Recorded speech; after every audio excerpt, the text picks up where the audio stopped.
আমি ৰাইজৰ কাৰণে কাম কৰিমেই। অখিল গগৈ ডাঙৰীয়ে ডাঙৰ ডাঙৰ কথা কয় আৰু মোক ফোন কৰিটো সমষ্টিৰ উন্নয়নৰ কাৰণে টকাকেইটা ঠিকেই লয়। এছেম্বলিত কৈ দিয়ে টকা নাই আৰু মোকতো ফোন কৰি সমষ্টিৰ কাৰণে নিজে লৈ লয়।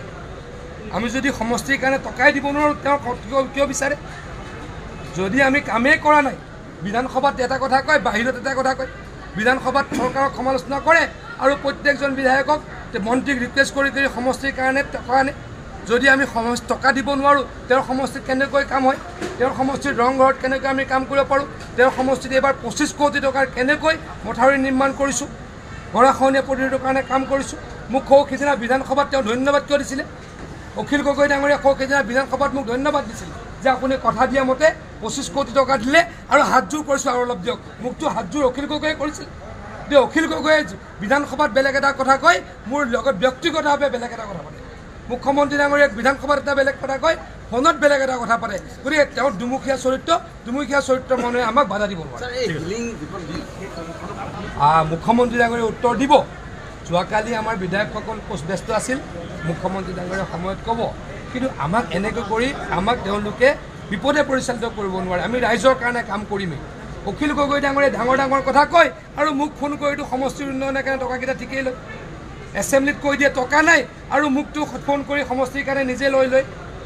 আমি যদি সমষ্টিৰ কাৰণে টকাই দিব নোৱাৰোঁ তেওঁ কিয় বিচাৰে? যদি আমি কামেই কৰা নাই, বিধানসভাত এটা কথা কয়, বাহিৰত এটা কথা কয়। বিধানসভাত চৰকাৰক সমালোচনা কৰে আৰু প্ৰত্যেকজন বিধায়কক মন্ত্ৰীক ৰিকুৱেষ্ট কৰি সমষ্টিৰ কাৰণে টকা আনে। যদি আমি টকা দিব নোৱাৰোঁ, তেওঁৰ সমষ্টিত কেনেকৈ কাম হয়? তেওঁৰ সমষ্টিৰ ৰংঘৰত কেনেকৈ আমি কাম কৰিব পাৰোঁ? তেওঁৰ সমষ্টিত এইবাৰ 25 কোটি টকাৰ কেনেকৈ মথাউৰি নিৰ্মাণ কৰিছোঁ, গৰাখহনীয়া প্ৰতিৰোধৰ কাৰণে কাম কৰিছোঁ। মোক সিদিনা বিধানসভাত তেওঁ ধন্যবাদ কিয় দিছিলে? অখিল গগৈ ডাঙৰীয়া সিদিনা বিধানসভাত মোক ধন্যবাদ দিছিল যে আপুনি কথা দিয়া মতে 25 কোটি টকা দিলে আৰু হাতযোৰ কৰিছোঁ আৰু অলপ দিয়ক। মোকতো হাতযোৰ অখিল গগৈয়ে কৰিছিল। যে অখিল গগৈয়ে বিধানসভাত বেলেগ এটা কথা কয়, মোৰ লগত ব্যক্তিগতভাৱে বেলেগ এটা কথা পাতে। মুখ্যমন্ত্ৰী ডাঙৰীয়াক বিধানসভাত এটা বেলেগ কথা কয়, ফোনত বেলেগ এটা কথা পাতে। গতিকে তেওঁৰ দুমুখীয়া চৰিত্ৰ মানুহে আমাক বাধা দিব নোৱাৰে। আমি ৰাইজৰ কাৰণে কাম কৰিমেই। অখিল গগৈ ডাঙৰীয়ে ডাঙৰ ডাঙৰ কথা কয় আৰু মোক ফোন কৰিটো সমষ্টিৰ উন্নয়নৰ কাৰণে টকাকেইটা ঠিকেই লয়। এছেম্বলিত কৈ দিয়ে টকা নাই আৰু মোকতো ফোন কৰি সমষ্টিৰ কাৰণে নিজে লৈ লয়। আমি যদি সমষ্টিৰ কাৰণে টকাই দিব নোৱাৰোঁ তেওঁ কিয় বিচাৰে? যদি আমি কামেই কৰা নাই, বিধানসভাত এটা কথা কয়, বাহিৰত এটা কথা কয়। বিধানসভাত চৰকাৰক সমালোচনা কৰে আৰু প্ৰত্যেকজন বিধায়কক মন্ত্ৰীক ৰিকুৱেষ্ট কৰি সমষ্টিৰ কাৰণে টকা আনে। যদি আমি টকা দিব নোৱাৰোঁ, তেওঁৰ সমষ্টিত কেনেকৈ কাম হয়?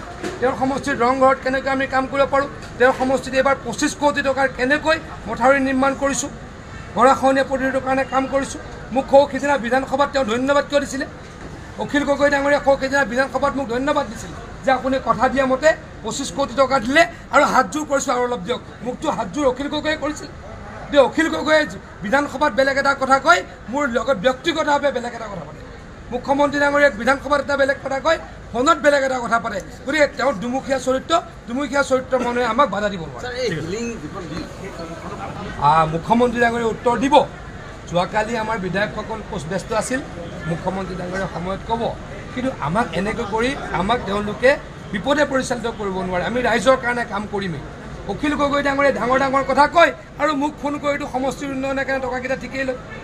এছেম্বলিত কৈ দিয়ে টকা নাই আৰু মোকতো ফোন কৰি সমষ্টিৰ কাৰণে নিজে লৈ লয়। আমি যদি সমষ্টিৰ কাৰণে টকাই দিব নোৱাৰোঁ তেওঁ কিয় বিচাৰে? যদি আমি কামেই কৰা নাই, বিধানসভাত এটা কথা কয়, বাহিৰত এটা কথা কয়। বিধানসভাত চৰকাৰক সমালোচনা কৰে আৰু প্ৰত্যেকজন বিধায়কক মন্ত্ৰীক ৰিকুৱেষ্ট কৰি সমষ্টিৰ কাৰণে টকা আনে। যদি আমি টকা দিব নোৱাৰোঁ, তেওঁৰ সমষ্টিত কেনেকৈ কাম হয়? তেওঁৰ সমষ্টিৰ ৰংঘৰত কেনেকৈ আমি কাম কৰিব পাৰোঁ? তেওঁৰ সমষ্টিত এইবাৰ 25 কোটি টকাৰ কেনেকৈ মথাউৰি নিৰ্মাণ কৰিছোঁ, গৰাখহনীয়া প্ৰতিৰোধৰ কাৰণে কাম কৰিছোঁ। মোক সিদিনা বিধানসভাত তেওঁ ধন্যবাদ কিয় দিছিলে? অখিল গগৈ ডাঙৰীয়া সিদিনা বিধানসভাত মোক ধন্যবাদ দিছিল যে আপুনি কথা দিয়া মতে 25 কোটি টকা দিলে আৰু হাতযোৰ কৰিছোঁ আৰু অলপ দিয়ক। মোকতো হাতযোৰ অখিল গগৈয়ে কৰিছিল। যে অখিল গগৈয়ে বিধানসভাত বেলেগ এটা কথা কয়, মোৰ লগত ব্যক্তিগতভাৱে বেলেগ এটা কথা পাতে। মুখ্যমন্ত্ৰী ডাঙৰীয়াক বিধানসভাত এটা বেলেগ কথা কয়, ফোনত বেলেগ এটা কথা পাতে। গতিকে তেওঁৰ দুমুখীয়া চৰিত্ৰ মানুহে আমাক বাধা দিব নোৱাৰে।